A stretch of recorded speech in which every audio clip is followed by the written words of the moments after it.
The road to the 2022 FIFA World Cup in Qatar continues with a hunt for the 5 exclusive slots.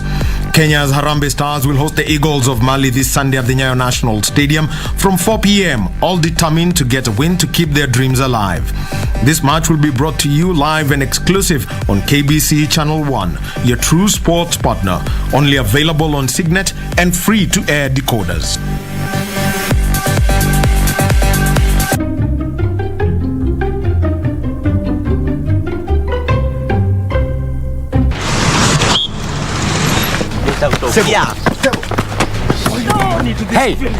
Hey, he's not my friend. He's an acquaintance. Such a thug. And trust me, one day you pay for it. Please, undo exactly what I tell you to. Okay, Tanya, I will not sign anything unless I know what's happening. See, the only thing that I agreed to in this stupid plan of yours was to get my mother's health back. You don't have to advertise it to the whole world.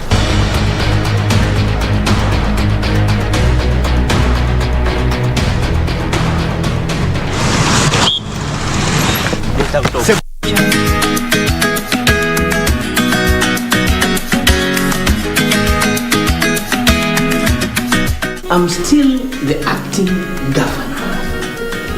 Muhimu ni kwamba ashakalia kile kiti. Kama sije kupendeza tu zangu. Sielewi yani.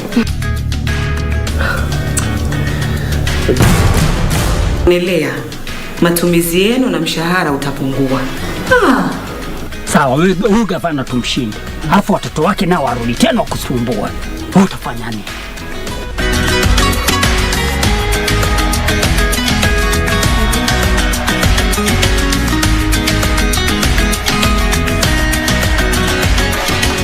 Ili kupata sikiza tune hii ya kibeti, bonyeza *811*962#. Aje umefanya vizuri sana kunifikia hii simu sasa. Nimekuwa na stress kutoka asubuhi kabisa. Na ni huyu mtu ambaye alikuwa anapatiana majina ya vitu. Kwani hakutufikiria sisi watu wa Eastern Ukambani? Ni nani alisema ati wife kwa Kiswahili ni mke? Na akasema ati handbaka. Hii inabebwa na mwanamke handbaka. Ati kwa Kiswahili ni kibeti. Huku kwetu mke ndiye kibeti. Ili kupata sikiza tune hiyo ya kibeti, bonyeza *811*962#. *811*962#.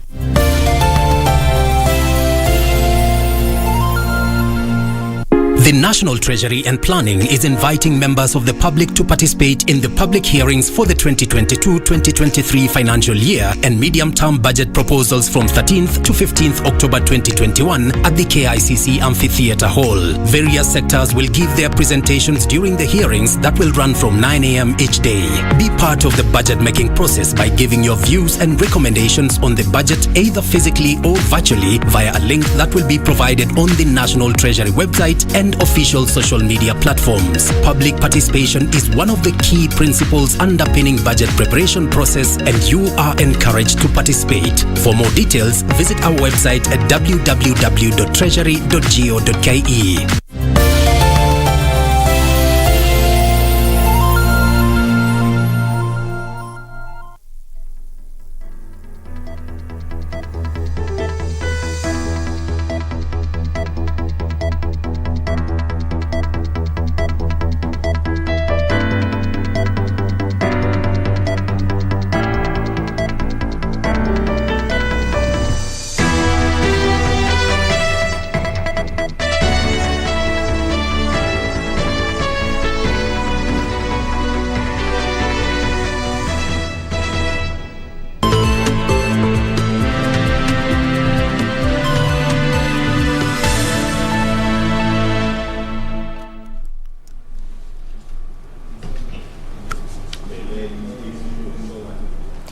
Good afternoon. This is Lunchtime News. My name is Jackie Wimbiro. Well, we have a comprehensive bulletin lined up this afternoon, and we shall be taking a look at various issues such as the voter registration that is currently ongoing, matters politics, matters health.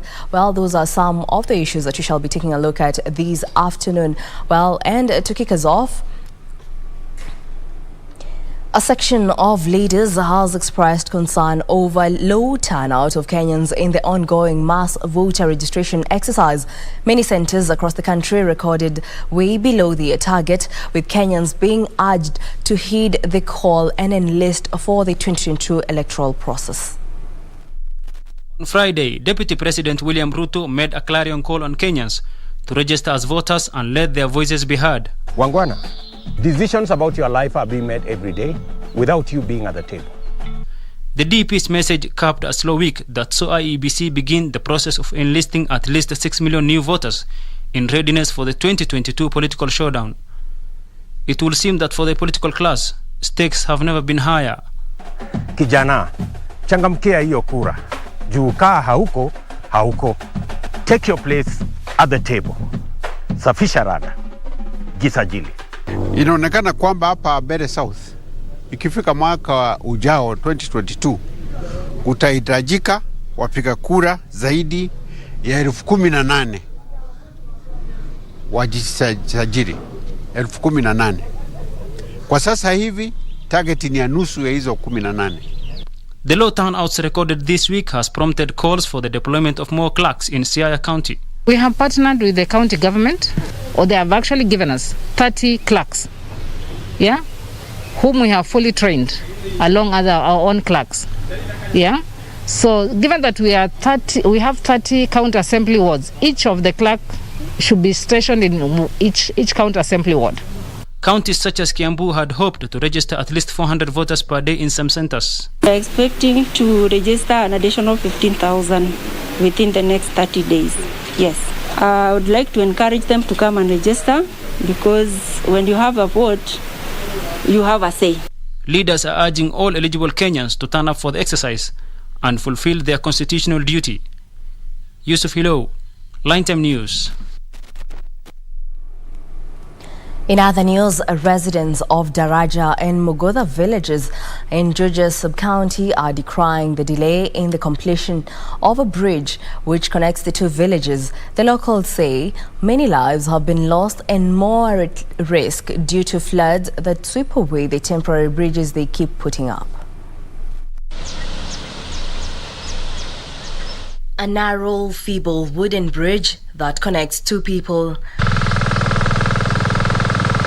A precarious balancing act which has left many people dead as they try to cross between Darasha and Mugodha villages in Juja sub-county. At least 3,000 people use the bridge every day. Maisha yetu na maisha ya abiria wale tunabeba ni kuriski, tunariski. Tutafanya namna gani? Vuka mguu kwa sababu siwezi vuka nikiwa nibebebwa na bodaboda. Lazima nivuke mguu ndio bodaboda ivuke, kwa sababu tukivuka sisi wote pamoja tunaweza anguka kwa hiyo mto. Na haya maji unaona ni machache sana. Huu mto hujaa kabisa. Wakati huu mto umejaa kabisa, umefurika, hii daraja wewe inabebwa na maji. Hii unaona hapa wewe inabebwa na maji.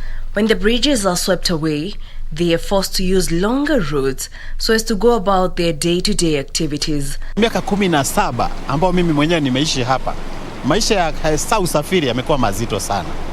Kwa sababu ikibidi kwamba unaenda soko yetu iko Roiro. Kwa hivyo itabidi kama hapa hamna daraja, itabidi uzunguke Kimbo.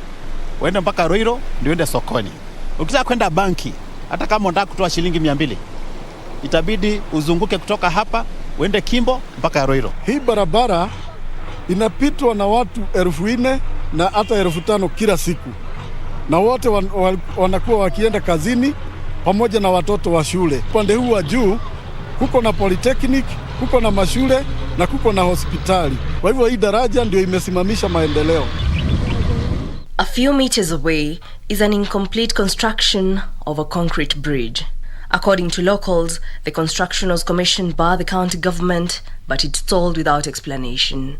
They are now calling on Kiambu Governor James Nyoro to intervene and aid in the hastening of the completion of the bridge so as to save lives before the next prolonged rainy season.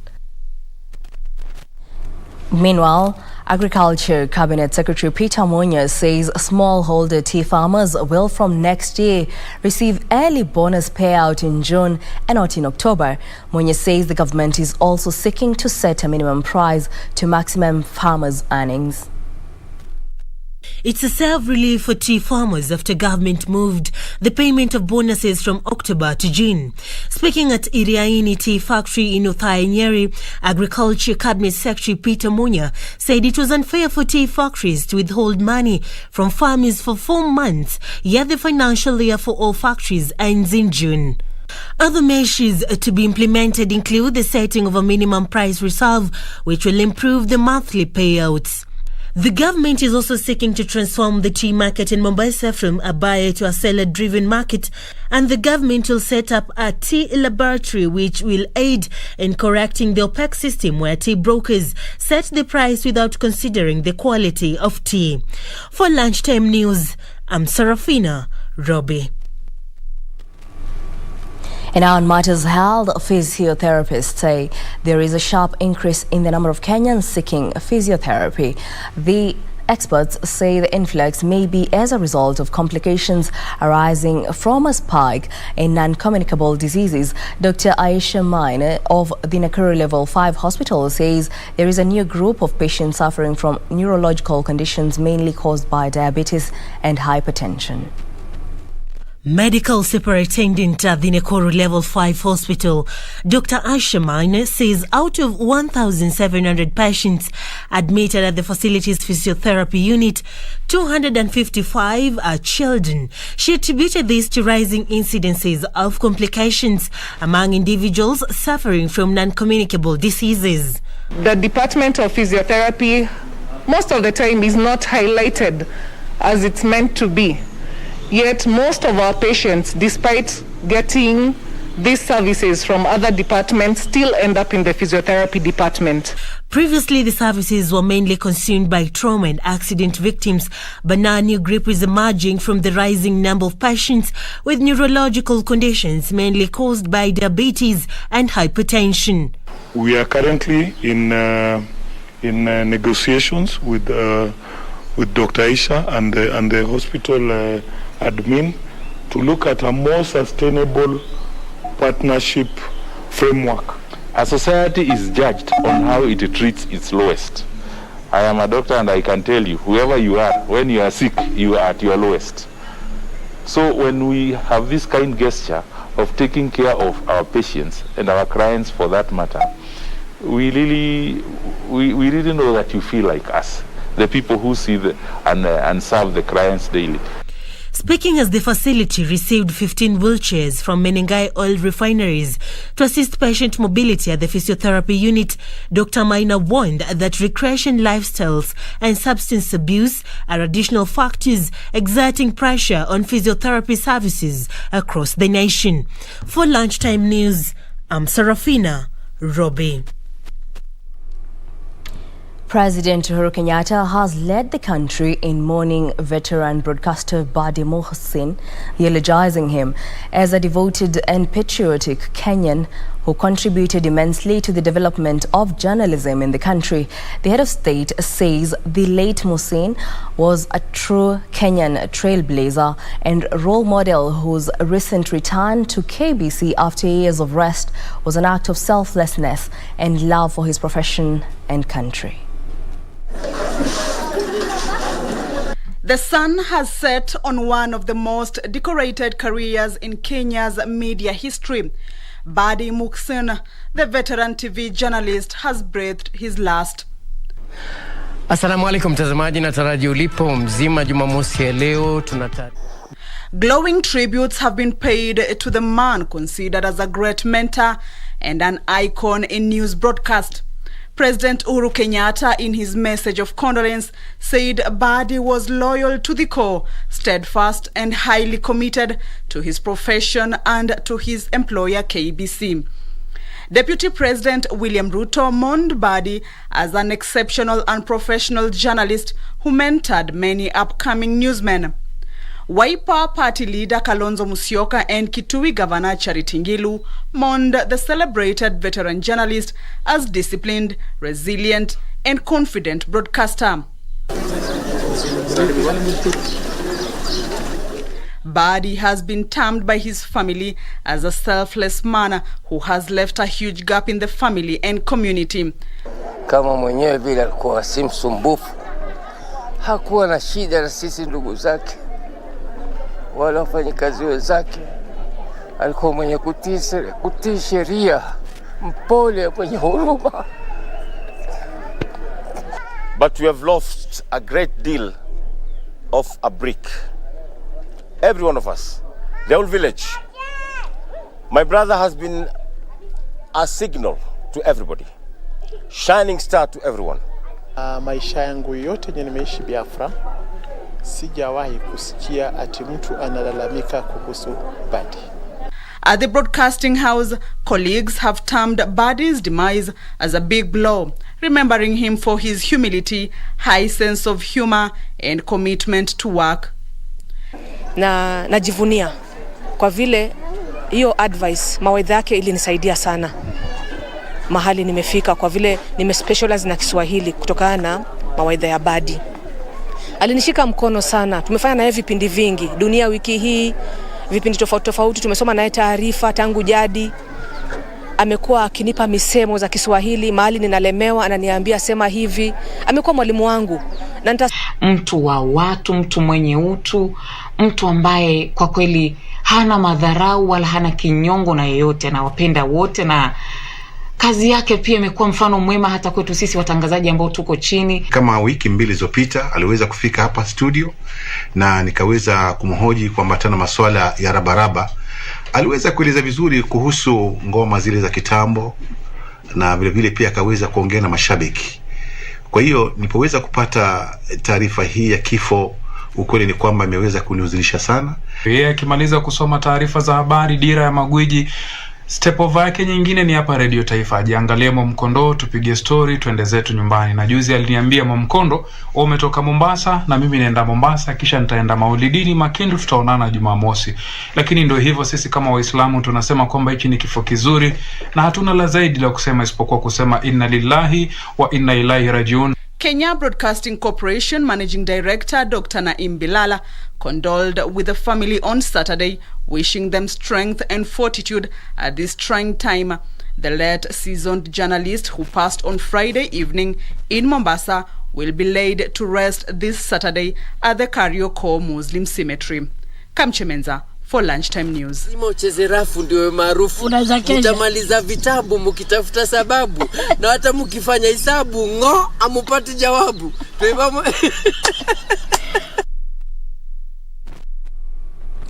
Well, indeed, we have lost an exceptional journalist who was insightful. He was a mentor to many. He was a dedicated colleague. We will miss his humility, his selflessness, his focus, his mastery of Swahili. Well, and on that note, let's take a look at his profile. عبادي الذين آمنوا إن أرضي واسعة فإياي فاعبدون كل نفس ذائقة الموت كل نفس الموت ثم إلينا ترجعون والذين كل نفس ذائقة الموت. Well, he will be laid to rest this afternoon. Well, may he rest in peace. And on that note, we'll take a short break. We'll be back with more news.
The road to the 2022 FIFA World Cup in Qatar continues with a hunt for the 5 exclusive slots.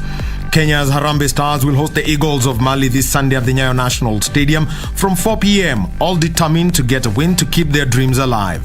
This match will be brought to you live and exclusive on KBC Channel 1, your true sports partner, only available on Signet and free-to-air decoders.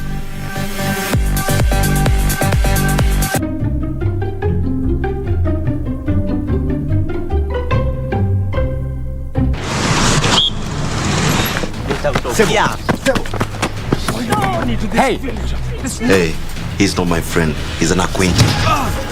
Such a thug. And trust me, one day you'll pay for this. Please, undo exactly what I tell you to. Okay, Tanya, I will not sign anything unless I know what's happened.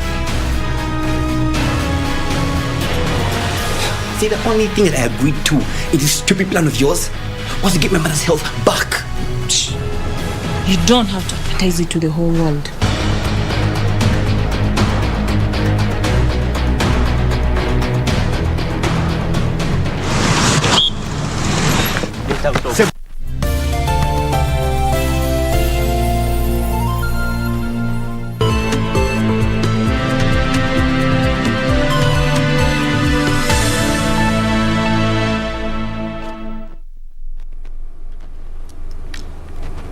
Welcome back. Now let's cross over to Amboseli National Park in Kajiado County, where the Tourism Ministry has been challenged to invest in community sensitization to boost wildlife conservation, where Kajiado Governor Joseph Olelenku underscored the need to include the host communities who have bore the brunt of human-wildlife conflict in conservation efforts for prosperity. Now, our reporter Regina Manyara is on the ground and has more details. Regina, please bring us to speed.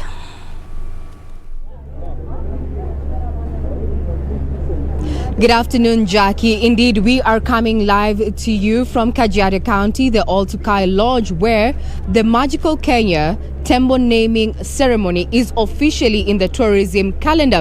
But what does this mean for the tourism industry players? What does it mean for the tourism industry players? Remember, you and I, Jackie, can become adoptive parents to elephants. And just today, we saw corporates as well as individuals do exactly that. The set of twins that was born in 2020, a year that the Kenya Wildlife Service terms as an elephant boom. Remember, the last time we recorded twins in as far as the births of elephant cows were concerned is in 1980. But this happened in 2020, and now Scott and Scotty have been adopted by a family there as well as a farm there.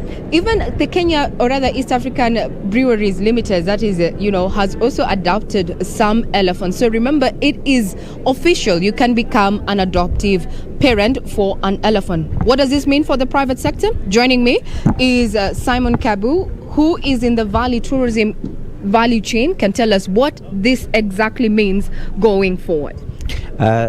Thank you so much. I think this means a lot to the country and to Amboseli ecosystem as a system, because I think this, as the minister has said, it will be an annual event. It means that now it will attract more people. We expect now people to start coming from abroad, from other countries, to come and name the elephants, and that will attract more tourists to this region, and that we will be able to at least to fill the hotels, to also be able to at least to support the people who are around this area, be it the local community, and more money will come to this region. Yeah, from the take home there, we've had even the governor, that is Olelenku, there saying that conservation should be a concerted effort, both for the public as well as, government and private sector. As an individual and as a farm, are you looking at adopting an elephant? Yes, with time I'll be able to do that. I have supported this event. As you can see, my logo is there, so I've supported this event. We support in different ways, and as a private sector player, I think this is very important, because the conservation, it should be a concerted effort between the private sector and the government institutions, because you cannot do it alone. And these things, the animal and human must coexist in one way or another.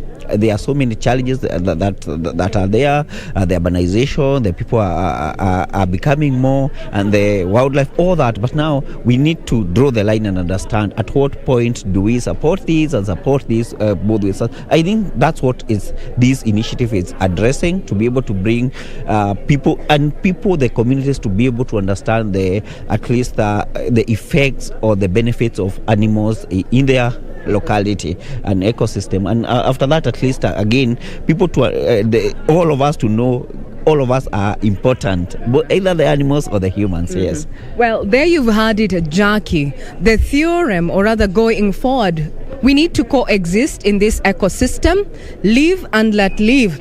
I'm Regina Manyara reporting from Oltukai Lodge, Amboseli. Well, that was our reporter, Regina Manyara, where calls to step up wildlife conservation efforts, took center stage. Remember, this took place during the launch of the Magical Kenya Elephant Naming Festival, which is an initiative aimed at scaling up conservation of elephants. Now, moving on. Residents of Bonchari constituency in Kisii County have protested against the transfer of a World Bank funded project from Iyabe Level 4 Hospital to another health facility. The protesters claim that the 65 million shillings upgrading project was switched to Rihanna, a Level 3 facility within the constituency, a move they term as discriminatory. Suneka Kirina Road in Kisii County. Chaotic scenes, burning tires, as residents protested what they claimed as the transfer of a World Bank funded project which was expected to enhance service delivery at Iyabe Level 4 Hospital. According to the residents, the area MCA, Ariemba Moisabi, had presided over a groundbreaking ceremony for the project, only for it to be relocated. Na sisi watu wa area hii lazima tupate kuelezea watu wetu wapate kujua kwa kinagaubaga ni nini hasa kinachojiri katika hii hospitali. Pesa ambayo ililetwa hapa 14 million ambao wakafanya breaking. Hiyo pesa hakuna kitu imefanya mpaka wa leo. Walieka msingi, hizo pesa zikapotea hivyo. It is 1 year ago tangu msingi ubwekwe, hatujaiona mabadiliko. The residents are reading mischief in the latest development, demanding an explanation from the county leadership. Tungependa kuhimiza serikali ya county kwamba yale yote ambayo yangependekezwa yafanyiwe Iyabe Hospital Level 4 yafanywe hivyo hivyo. Responding over the phone, the area MCA claimed that the groundbreaking ceremony at the Iyabe Level 4 Hospital was for a storage building project and not for the World Bank funded project. For Lunchtime News, I'm Safin Aching Ouma.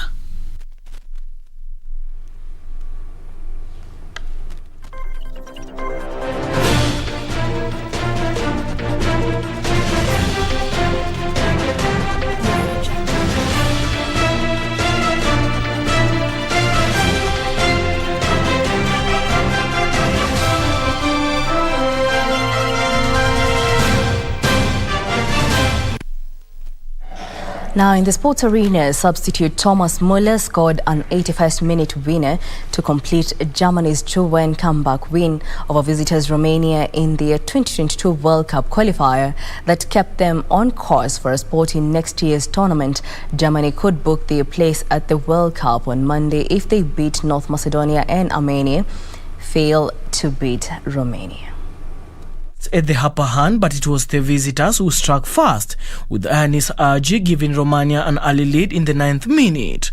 Germany had possession and full control, spending most of the first 45 minutes in the Romanian half, but lacking some clinical finish, with Serge Gnabry and Lionel Goretzka coming close. Gnabry did find the deserved equalizer in the 52nd minute, firing in a low shot from the edge of the box for his 20th goal in his 30th international final appearance. Flick had pledged a high-intensity performance from his team, and they kept combining well and attacking as Romania, defending with 5 players, gradually grew tired and pulled back deeper into their own half. After Gnabry and Havertz came close, Germany, with more than 70% possession throughout the game, got the winner when Thomas Müller scored his first competitive goal for Germany since 2017 as they came from behind to beat Romania in World Cup qualifying. Daniel Mwendwa, Sports.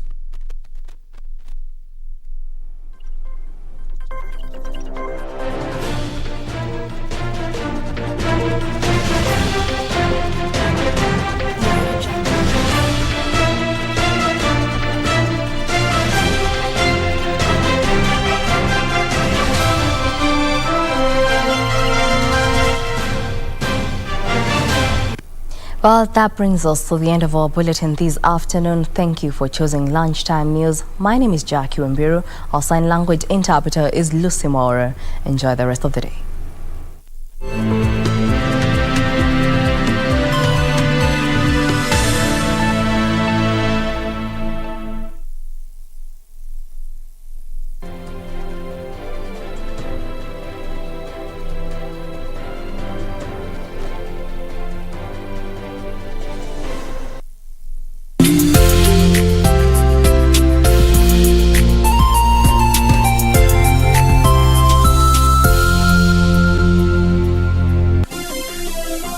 Vera Beauty College.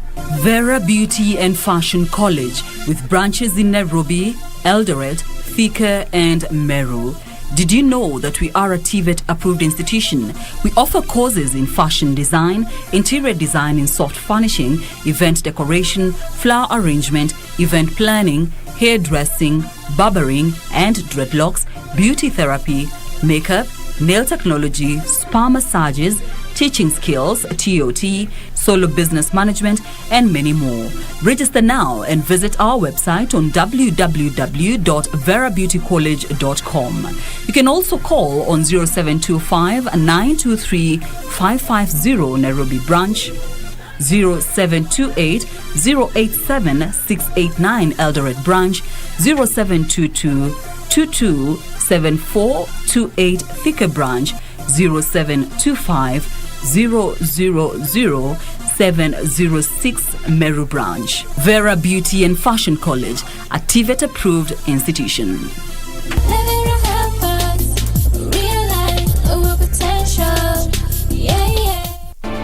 Do you have a news story to share with KBC? Get in touch swiftly on email newsroom@kbc.co.ke, call 0723-892-654 or 0734-780-124.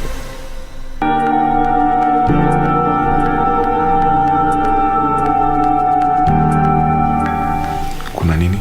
Simama tu. Mimi ni kama mama yako. You can tell me anything. Why is it that if a woman does something minor, it's blown out of proportion and made to look like she's committed murder or something? Because men and women are not equal. Shut up, Mark. Make good use of your phone. Skuli nitapata bwana mzuri, nitasettle. Na huyo mtu atakuja kukutafuta hapa. Let me get you something. Sit down. Christine! Christine!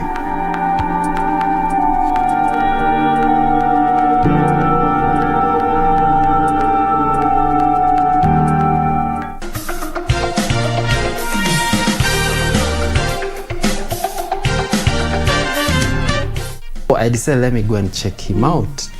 And I'm wondering what is he doing outside there instead of being in the house. But my mom said, watch, I ended to hour. So I went there. I went to the back of the house and there was a big crowd. And I'm like, hey, watu wanafanya nini? And nikapita kwa watu nikaona hiyo kichwa nakaa familia. This looks like one of our family members. And that's when I looked at him.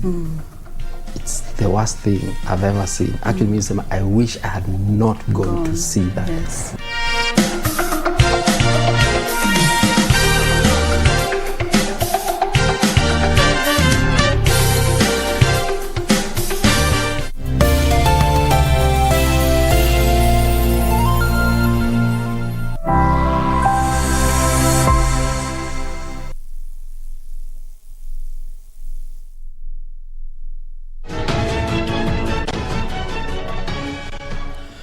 Vizuri sana mtazamaji, hujambo na karibu sana katika makala mengine ya Dunia Wiki Hii, makala ambayo yanaangazia taarifa za kimataifa kutoka kila pembe kote ulimwenguni, na makala haya ni kwa ushirikiano wa shirika la utangazaji nchini KBC na shirika la Xinhua kutoka China.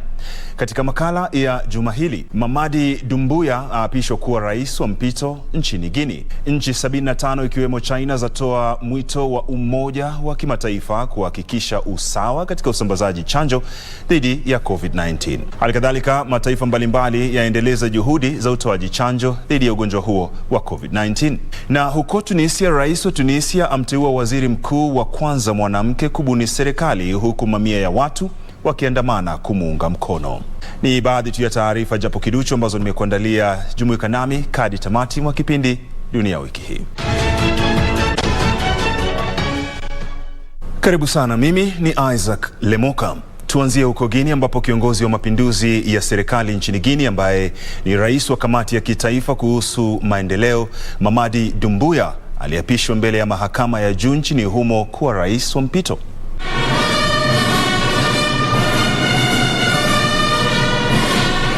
Sherehe hiyo ilihudhuriwa na mabalozi wanaohudumu nchini Guinea pamoja na ujumbe kutoka Mali ulioongozwa na rais wa baraza la kitaifa la mpito nchini Mali, Malik Diao.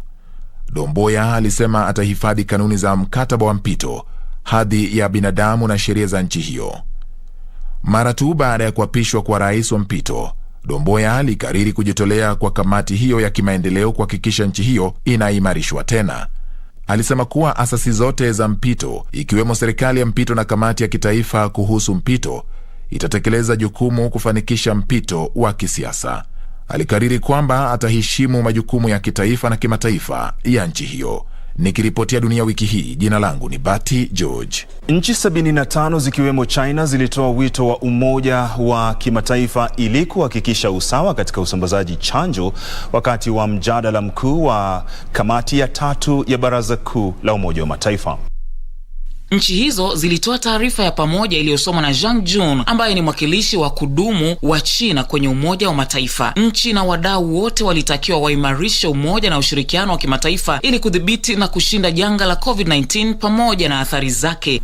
We call on all states and the stakeholders to strengthen solidarity and the international cooperation to contain, mitigate and overcome the pandemic and its consequences. Ensure protection for those most affected, including women, children, youth, the older persons, and the persons with disabilities, and take measures to counter misinformation, disinformation, stigmatization, racism, and xenophobia. Nikiripotia Dunia Wiki Hii, jina langu ni Caroline Mramba. Pamoja na taarifa hiyo, nchi na maeneo mbalimbali yameendelea juhudi za utoaji chanjo dhidi ya ugonjwa wa COVID-19 unaoendelea kusababisha maambukizi na vifo na changamoto za kiuchumi na kijamii kote duniani. Jamhuri ya Kidemokrasia ya Kongo ilipokea shehena ya chanjo za Kichina za Sinovac zilizotolewa na serikali ya China, huku Wizara ya Afya ikishukuru China kwa mchango huo. Na vituo maalum vya utoaji chanjo vilianzishwa jijini Barcelona lililo na viwango vya chini zaidi vya utoaji chanjo.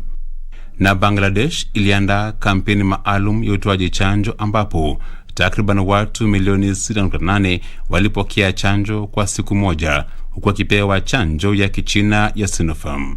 Asilimia 90.12 ya raia milioni 7.5 waliolengwa walipata chanjo wakati wa kampeni hiyo maalum. Nayo Argentina inatumia chanjo ya Kichina ya CanSino kuwachanja watu wanaofanya kazi kwenye miji mbalimbali. Chanjo hiyo ya CanSino imedhihirisha ufaafu wa asilimia 90 katika kuzuia maambukizi makali ya ugonjwa huo. Argentina pia iliidhinisha utoaji chanjo ya Sinopharm kwa watoto wa umri wa miaka 5 hadi 11. Serikali ya nchi hiyo ilisema kuwa chanjo hiyo ya Sinopharm imeidhinishwa kwa matumizi ya dharura kwa watoto wa umri wa kati ya miaka 3 hadi 11 nchini humo. Na zaidi ya watu milioni 2 wamepata dozi 2 za chanjo ya Pfizer dhidi ya COVID-19 nchini New Zealand. hii ikiwa ni 48% ya raia wa nchi hiyo walio na umri wa miaka 12 na zaidi. Nchi hiyo inanuia kuwapa watu wote chanjo kufikia mwisho wa mwaka huu, na Misri imewapa chanjo kamili zaidi ya watu milioni 7. Zaidi ya raia milioni 13 wa nchi hiyo wamepata takriban dozi moja ya chanjo, huku zaidi ya milioni 7 wakipata dozi 2 kwa mjibu wa Wizara ya Afya. Tom Mathenji, Dunia Wiki Hii. Tukiachana na taarifa hiyo, tuelekee huko Japan. Fumio Kishida ambaye ni kiongozi wa chama tawala nchini Japan cha Liberal Democratic LDP alichaguliwa kuwa waziri mkuu mpya wa nchi hiyo kuchukua pahala pa Yoshihide Suga. Bunge la Japan liliandaa kikao maalum kumchagua waziri mkuu mpya. Kwa vile muungano tawala unaongozwa na chama cha LDP unadhibiti mabunge yote mawili, Kishida wa umri wa miaka 64 alipata kura 311 kati ya 458 katika bunge la wakilishi na kura 141 kati ya 241 katika bunge la juu. Baada ya kuteua baraza jipya la mawaziri, Kishida aliapishwa rasmi kwenye sherehe iliyofanyika ikuluni na baadaye kuwahutubia wanahabari. Nikiripotia Dunia Wiki Hii, mimi ni John Madanji. Na Rais Kais Saied wa Tunisia alimteua Najla Bouden Romdane kuwa waziri mkuu wa kwanza mwanamke nchini humo kubuni serikali mpya, kwa mujibu wa afisi ya rais. Rais Said alimwambia waziri huyo mkuu mpya kwamba kutokana na hali inayojiri nchini humo amemwaminia kubuni serikali mpya. Alisema Najla ndiye mkuu wa kwanza wa serikali katika historia ya nchi hiyo. Alisema kuwa watashirikiana kwa azma na kujitolea kukomesha ufisadi na ghasia. Alisema anatumai kwamba waziri mkuu huyo mpya atabuni serikali kuambatana na kanuni za nchi hiyo. Said alisema kwamba masuala yatakayopewa umuhimu na serikali mpya ni pamoja na kukabiliana na ufisadi, kulinda na kudumisha haki za raia, zikiwemo haki ya kupata huduma za afya, elimu na uchukuzi. Viongozi wa muungano wa Ulaya waliandaa mjadala kuhusu jukumu la muungano huo katika jukwaa la kimataifa, hasa kwa kuzingatia hali inayojiri nchini Afghanistan na uhusiano baina ya muungano huo na China.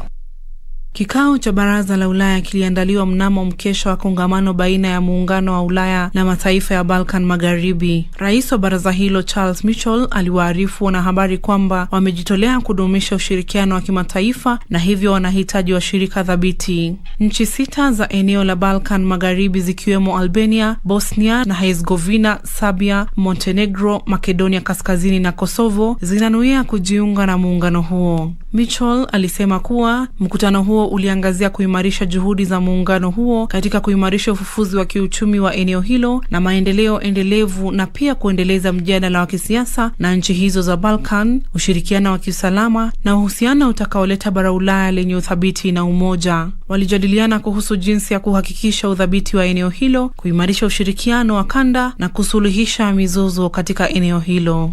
Kwa taarifa hiyo, mtazamaji, mimi nakwenda kwenye mapumziko mafupi sana. Wewe usiende mbali, manake Dunia Wiki Hii inarejea na taarifa lukuki kutoka sehemu mbalimbali kote ulimwenguni.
This week.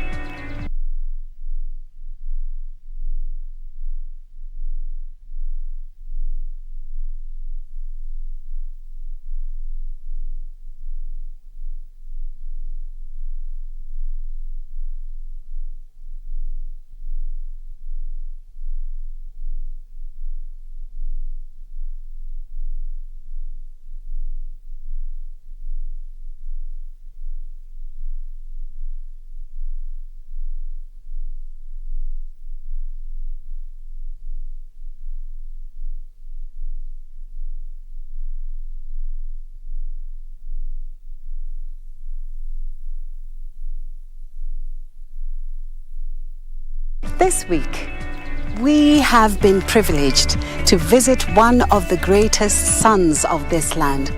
And Musemoy had faith in me.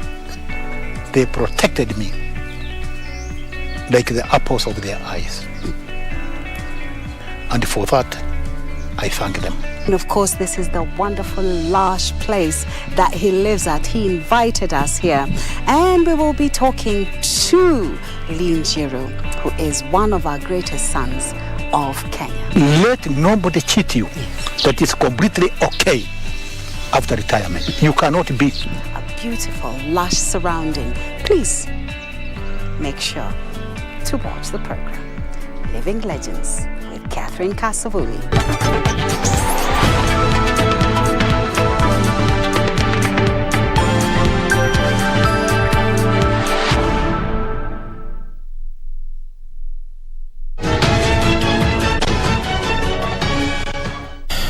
Karibu katika awamu hii ya pili ya kipindi Dunia Wiki Hii, taarifa ambazo zimeandaliwa na kuletwa kwako na shirika la utangazaji nchini KBC kwa ushirikiano wa shirika la Xinhua kutoka China. Awamu ya pili hii hapa. Nchini DR Congo, wauguzi na wahudumu katika eneo la Kivu Kaskazini katika eneo la kaskazini mashariki ya Jamhuri ya Kidemokrasi ya Kongo wamegoma tangu mwezi Julai ili kutetea maslahi yao, huku shughuli zikisitishwa katika hospitali kadhaa katika eneo hilo. Eneo hilo limekumbwa na mzozo tangu mwezi Mei kutokana na mashambulizi ya makundi kadhaa ya wanamgambo.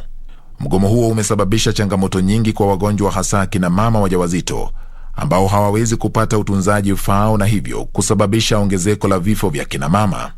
Watoto wachanga wanaozaliwa hawawezi kupata chanjo kwani hakuna yeyote wa kuwatunza kina mama na watoto wao.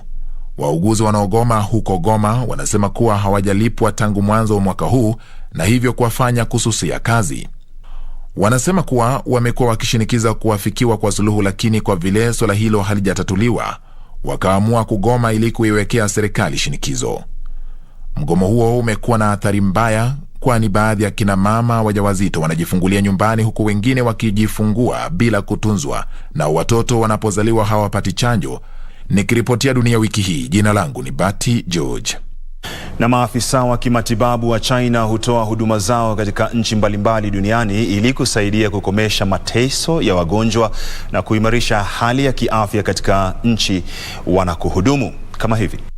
Maafisa wa matibabu wa Kichina wamekuwa wakiwahudumia wagonjwa katika hospitali iliyojengwa ya China ya Tirunesh, Beijing, viungani mwa jiji kuu la Ethiopia, Addis Ababa. Zaidi ya raia 20,000 wa Ethiopia wamepokea huduma za matibabu kutoka kwa kundi la 22 la maafisa wa matibabu kutoka China katika muda wa miezi 9 iliyopita kwenye hospitali hiyo, ambayo pia hufahamika kwa hospitali ya urafiki baina ya Ethiopia na China. Ilijengwa kwa ufadhili wa kifedha kutoka kwa serikali ya China. Serikali ya China imekuwa ikiwapeleka maafisa wa matibabu kwenye hospitali hiyo kila mwaka tangu mwaka 2012, huo ukiwa mmoja wapo wa miradi mikubwa zaidi ya ushirikiano katika afya ya umma na nchi hiyo ya Afrika Mashariki.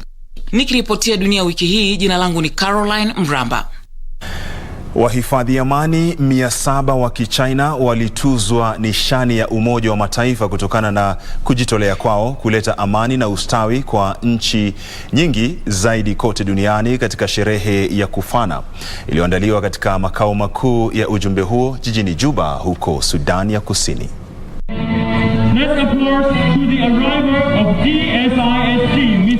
Hafla hiyo ilihudhuriwa na mwakilishi maalum wa katibu mkuu kuhusu Sudan Kusini alipia mkuu wa ujumbe wa Umoja wa Mataifa nchini Sudan Kusini Nicholas Haysom na balozi wa China nchini Sudan Kusini Hua Ning.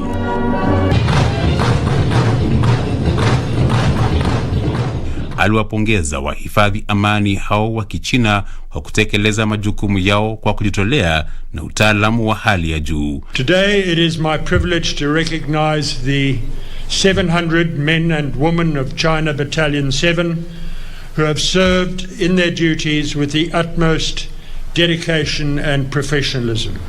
Vilevile alipongeza China kwa kujitolea kwa majukumu ya Umoja wa Mataifa, ikiwemo kuwasilisha zaidi ya wahifadhi amani 2400 wanaohudumu katika jumbe za Umoja wa Mataifa kote duniani.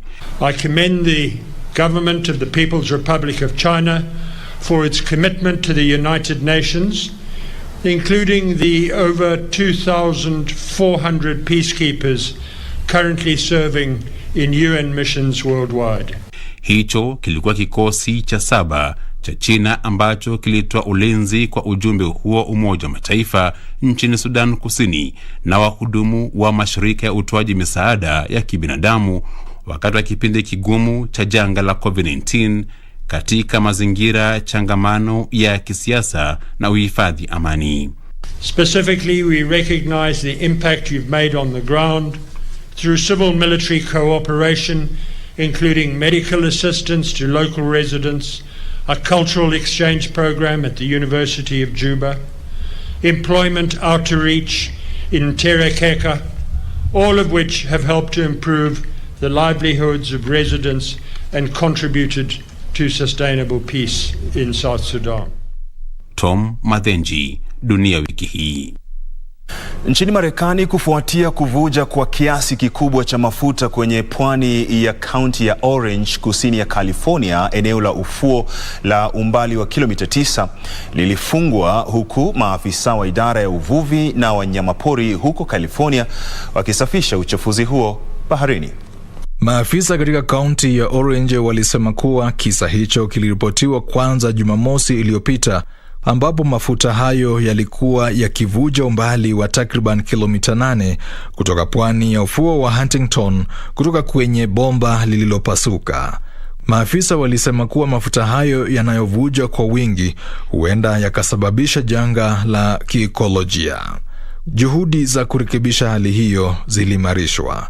Mafuta hayo yaliripotiwa kuwa kwenye eneo la kilomita 33.7 mraba na umbali wa kilomita 4.8 kutoka ufuo wa Newport. Maafisa waliwahimiza watu kutoenda kwenye maeneo ya fuo za Huntington na Newport. Maafisa walisema kuwa samaki na ndege walianza kufa na kuelea hadi kwenye fuo.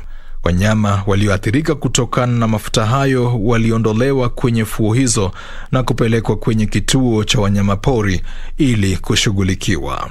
Kisa cha mwisho kikuu cha kuvuja kwa mafuta kusini ya California kilitokea miaka 30 iliyopita. Mnamo mwaka 1990, meli ya kusafirisha mafuta ya America Trader ilivuja zaidi ya lita milioni 1 za mafuta yaliyowaua samaki na takriban ndege 3,400 na kuchafua fuo maarufu kwenye pwani ya kaunti ya Orange. Nikiripotia Dunia Wiki Hii, mimi ni John Madanji.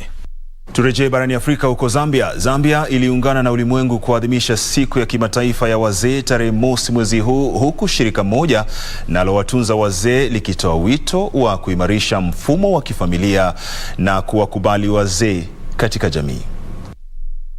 Makao ya wazee na yatima wasio na makazi ya Chawama Chisaya Divine Providence yamekuwa makazi ya wazee wanaotunzwa na kuonyesha upendo ambao familia zao zimeshindwa kuwapa. Makao hayo yanayosimamiwa na watawa wa kimishonari wa kanisa Katoliki yaliyo katika jiji kuu Lusaka washughulikia watu wote bila ubaguzi wa rangi, dini au uraia. The elderly people, they are special, and in African context they were very, very special. And I think we shouldn't go away from that respect for the elderly love. Elderly, we have to show the love and care Wasimamizi wa makao hayo walisema wanajaribu kuyafanya kuwa kama familia ambako wazee hupewa makazi, chakula, mavazi na huduma za matibabu, na kwamba makao hayo yanajaribu kukariri umuhimu wa familia. Upon them being abandoned in whatever circumstances. So the moment they come here, we have to take care of them as a family and live in this community as a family until the time when they die. Makao hayo yalianzishwa katika miaka ya 80 na kasisi mmoja wa Kikatoliki baada ya kuona viwango vya umaskini miongoni mwa watu, lakini yalianza kutekeleza shughuli zake mapema miaka ya 90. Mnamo mwaka 1998 makao hayo yaliungana na yale ya Chisaya Home Society nchini Zambia na kuanzisha makao hayo ya Chisaya Divine Providence ya wazee na yatima. Wanasayansi wawili wamegawana tuzo ya mwaka huu ya Nobel katika fani ya matibabu kwa mujibu wa kamati ya tuzo hizo. Jione. The Nobel Assembly at Karolinska Institutet has today decided to award the 2021 Nobel Prize in Physiology or Medicine jointly to David Julius and Ardem Pataputian for their discoveries of receptors for temperature and touch. Taarifa ya kamati hiyo ilisema kuwa ugunduzi huo wao ulifanikisha shughuli za utafiti wa kina ulioimarisha ufahamu kuhusu jinsi mfumo wa neva unavyobaini joto au baridi. Utafiti huo unaangazia kubaini majukumu ya shughuli mbalimbali za kimatibabu. Ujuzi huo unatumiwa kutayarisha tiba za aina mbalimbali za magonjwa yakiwemo maumivu makali kwa mujibu wa taarifa hiyo. Thomas Perlman ambaye ni katibu mkuu wa kamati ya Nobel na baraza la Nobel aliwaarifu wanahabari kuwa aliwasiliana na washindi hao na kuwafahamisha habari hizo. David Julius aliyezaliwa mwaka 1955 jijini New York, Marekani, alipata shahada yake ya uzamifu mwaka 1984 kutoka chuo kikuu cha California Berkeley na sasa ni profesa katika chuo kikuu cha California San Francisco. Naye Ardem Pataputian aliyezaliwa mwaka 1967 jijini Beirut, Lebanon, alipata shahada ya uzamifu mwaka 1996 kutoka kwa taasisi ya teknolojia ya California nchini Marekani na sasa ni profesa katika chuo cha Scripps Research La Jolla, California. Wakfu wa Nobel umesema kuwa tuzo ya mwaka huu ni takriban dola milioni 1.14 ambazo watagawa kwa usawa miongoni mwa washindi hao wawili. Naam, kitabu kilichothibitishwa kuwa kikubwa zaidi cha picha duniani na kumbukumbu za dunia za Guinness kiitwacho Discover Nigeria, kinachoelezea historia, raia na utamaduni wa Nigeria, kilizinduliwa na Rais Muhammadu Buhari jijini Abuja. Hivi ndivyo mambo yalivyokuwa. Kitabu hicho cha picha cha ukubwa wa mita 60 mraba kilitayarishwa na Bayo Omoboriowo ambaye ni mpigaji picha rasmi wa Buhari. Kwenye barua pepe kwa mtayarishaji wa kitabu hicho, kumbukumbu za dunia za Guinness zilitangaza kwamba sasa kitabu kikubwa zaidi cha picha duniani kimechukua mahala pa kile kilichoshikilia rekodi ya awali cha ukubwa wa mita 45 mraba. Kitabu hicho kinaelezea habari kuhusu historia, raia, utamaduni, taasisi za jadi, mandhari, mashamba, maporomoko ya kupendeza ya maji, bahari miongoni mwa nyingine nchini Nigeria kuanzia wakati nchi hiyo ilipopata uhuru mwaka 2060 kufikia sasa. Zaidi ya vijana 60 nchini humo walishiriki katika kujenga mnara wa kitabu hicho uliowekwa kwenye jumba la mikutano la ikulu ya rais. Waziri wa habari na utamaduni Lai Mohammed alisema kuwa kitabu hicho kipya kitaimarisha utalii wa kitamaduni nchini Nigeria. Shirika la Umoja wa Mataifa kuhusu utalii huelezea utalii wa kitamaduni kuwa shughuli ya kitalii ambapo azma kuu ya mgeni ni kujifunza, kugundua na kufurahia vivutio au baadhi za kitamaduni katika eneo lake la kitalii.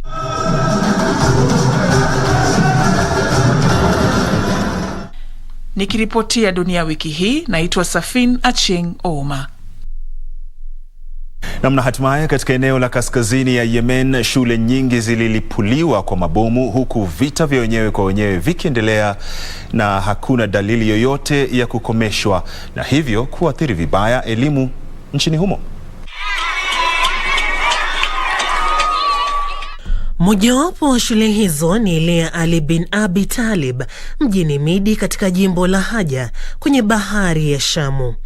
Maafisa wa jimbo hilo walijenga madarasa ya muda kwa kutumia mahema, mbao na nyasi kwenye uwanja wa shule hiyo ili kuanza mwaka mpya wa kimasomo kwa watoto 350. Familia nyingi zilirejea kwenye mji wa pwani wa Midi baada ya serikali kukomboa kutoka kwa wanamgambo wa kundi la Houthi zaidi ya miaka 2 iliyopita. Wanafunzi hutembea masafa marefu kufika shuleni kila siku, huku wengi wao wakitembea bila viatu. Shule hiyo iliharibiwa huku ukuta mmoja pekee ukisalia. Wanafunzi hupitia juu ya nguzo za mawe na paa iliyoporomoka kufika kwenye madarasa yao ya muda. Wanafunzi hao husema ni bora kusomea kwenye mahema hayo badala ya kukosa elimu. Nikiripotia Dunia Wiki Hii, jina langu ni Sarafina Robi. Sadakta, na kwa taarifa hiyo nafika mwisho sana wa kipindi Dunia Wiki Hii. Matumaini yangu makubwa kwamba umeweza kufaidi na taarifa hizi kutoka kila pembe kote ulimwenguni. Kumbuka zimewezeshwa na kwa ushirikiano wa shirika la utangazaji nchini KBC na shirika la Xinhua kutoka China. Hadi wiki ijayo, mimi ni Isaac Lemoka.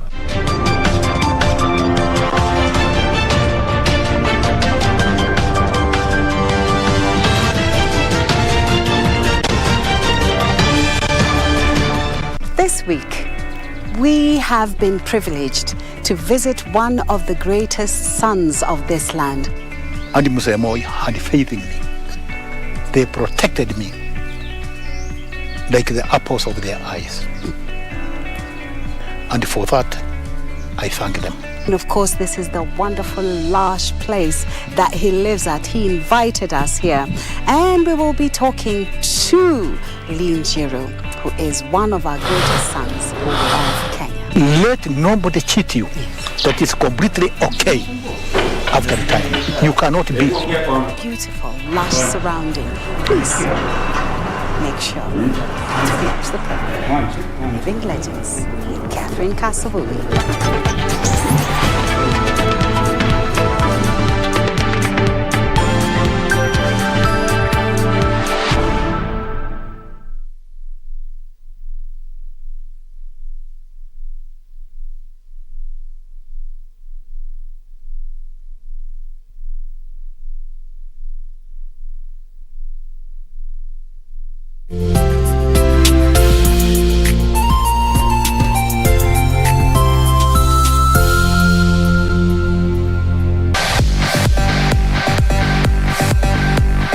The road to the 2022 FIFA World Cup in Qatar continues with the hunt for the 5 exclusive slots.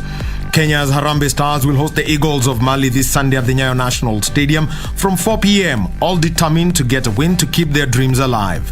This match will be brought to you live and exclusive on KBC Channel 1, your true sports partner, only available on Signet and free-to-air decoders.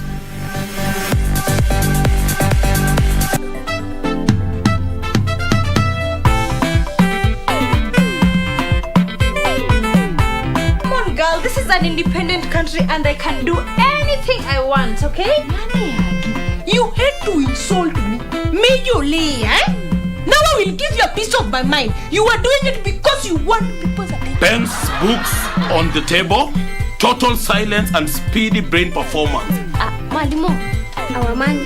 I said pens, books on the table, total silence and speedy brain performance. I think this school is cursed. Why do we always get these nutheads in the name of leaders? I can do a better job even without the school degree.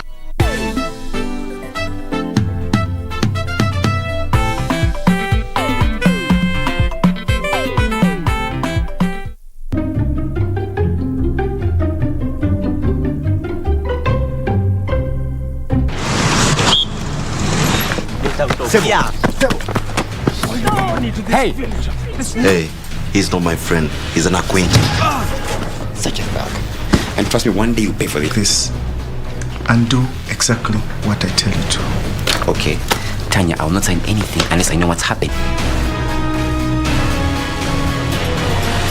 See, the only thing that I agreed to in this stupid plan of yours was to get my mother's health back. You don't have to advertise it to the whole world.